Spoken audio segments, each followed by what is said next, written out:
มาพังอีกเถื่อนึงเนาะสำหรับพิน3สายคูหรือว่าพิน6สาย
โอเค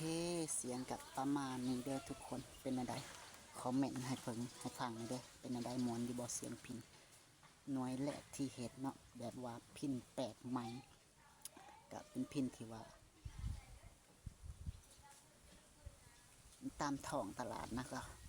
บ่ค่อยมีขายหลายเนาะจะมีอยู่ที่ว่าคนสั่งเฮ็ดคัสตอมโดยตรงเนาะสั่งเฮ็ดแบบที่ค่อยเฮ็ดนี่เนาะโอเคประมาณนี้เนาะเป็นจังได๋คอมเมนต์มาเด้อทุกคนเด้อ